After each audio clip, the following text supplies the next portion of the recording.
Hello, how are you? Hope so you all are fine. आज हम class 7 science का chapter 10 पढ़ेंगे, that is life processes in plant.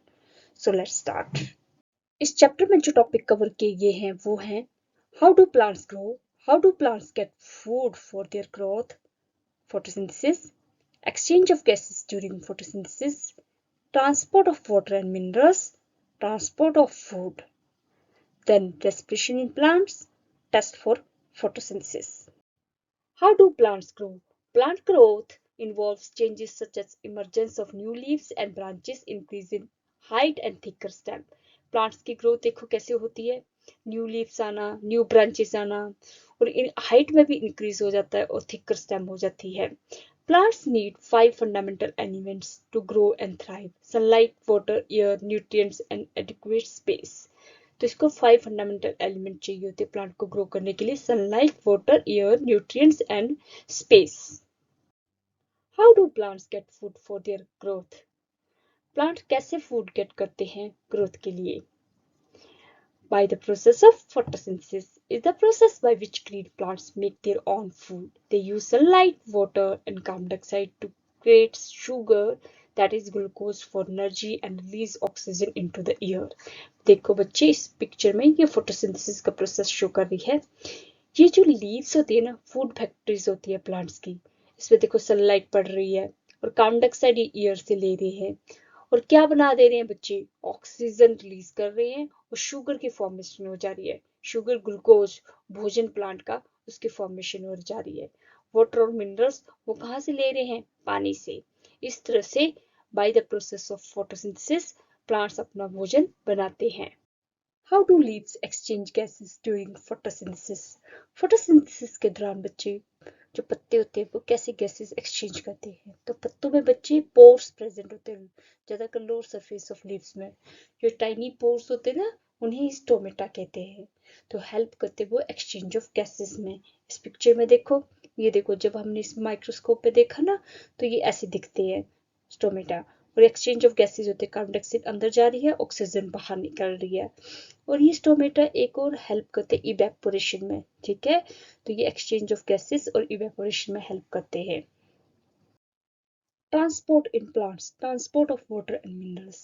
Water along with minerals present in the soil is taken up by the roots of plant. Minerals are important nutrients for the growth of plant.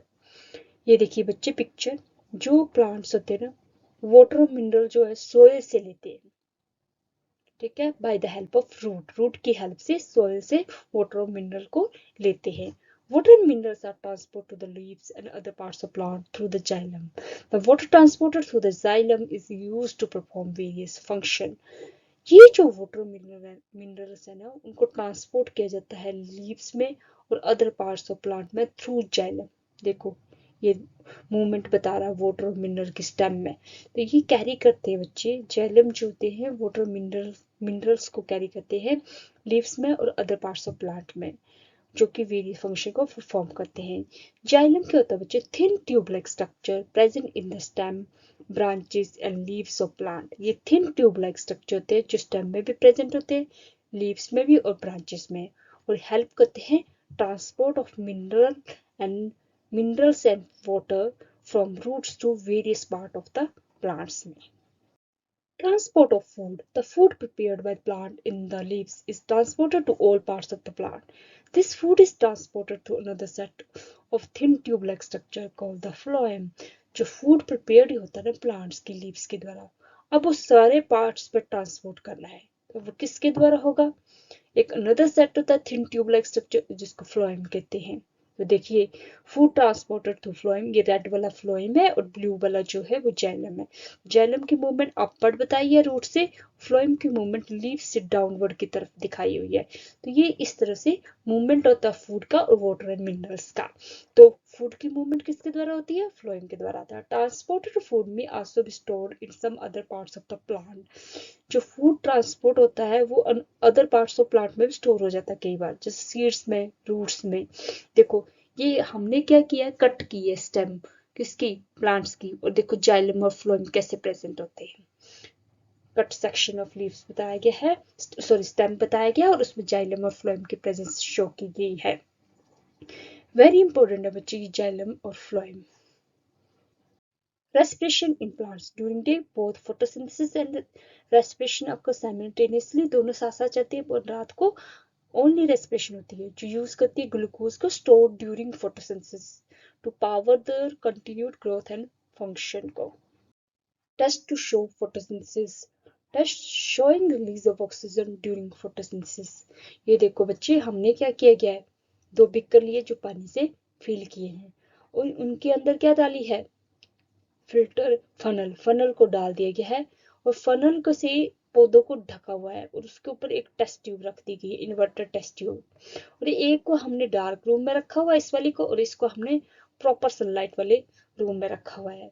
इसमें क्या होगा बच्चे, photosynthesis होगी, जब photosynthesis होगी तो ये क्या करेगा, रिलीज करेगा ऑक्सीजन को। ठीक है, तो ऑक्सीजन की प्रेजेंस कैसे नोट डाउन होगी, in the form of bubble. ठीक है, फोटोसिंथेसिस ये शो करता है कि फोटोसिंथेसिस कब होती है, in the presence of sunlight, sunlight की प्रेजेंस में होती है। इसमें बबल की फॉर्मेशन नहीं हो रही है क्योंकि सनलाइट नहीं है, फोटोसिंथेसिस प्रोसेस ही नहीं हो पा रहा है। तो देखो इस एक्सपेरिमेंट से आप बता सकते हैं कि फोटोसिंथेसिस के लिए सनलाइट की जरूरत होती है। Test to show photosynthesis, iodine test on leaves to detect starch. We show the photosynthesis has occurred.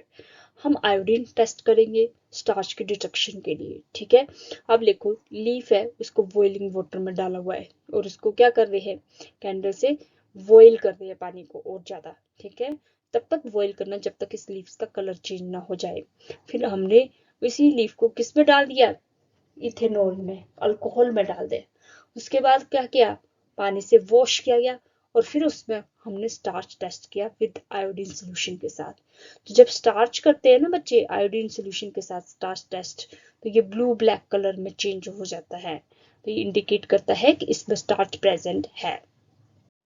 Setup to test respiration in plant, एक हम कॉनिकल फ्लास्क लेंगे और इसमें हम जर्मिनेटिंग सीड मूंग दाल के डाल देंगे। मूंग दाल को पहले ही 2-3 दिन के लिए भिगो के रखना है और उसके बाद इसको कॉनिकल फ्लास्क में लेना है और इसको फिट कर देना है। ठीक है, देखो और ये दो टेस्ट ट्यूब लेनी है, एक में लाइम वाटर डालना है दूसरे में लाइम वाटर, और ये कॉनिकल फ्लास्क का कनेक्शन जो है एक टेस्ट ट्यूब के साथ रख देना है। और आप क्या देखोगे थोड़ी देर के बाद कि ये लाइम वाटर मिल्की टर्न हो गया है।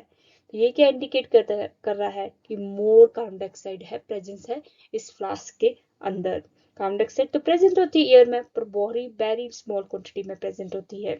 तो ये जो ज्यादा है कार्बन डाइऑक्साइड की आ रही है इस ट्यूब के थ्रू, तो वो इस लाइम वाटर को मिल्क टर्न कर दे रही है। इंडिकेट करता है कि रेस्पिरेशन क्या करती है, कार्बन डाइऑक्साइड को रिलीज करती है। The energy produced during respiration is used by the plant for the growth and development. All parts of plant green और non green carry out respiration, सारे जो पार्ट्स है प्लांट के वो फोटोसिंथेसिस को कैरी करते हैं। That's all.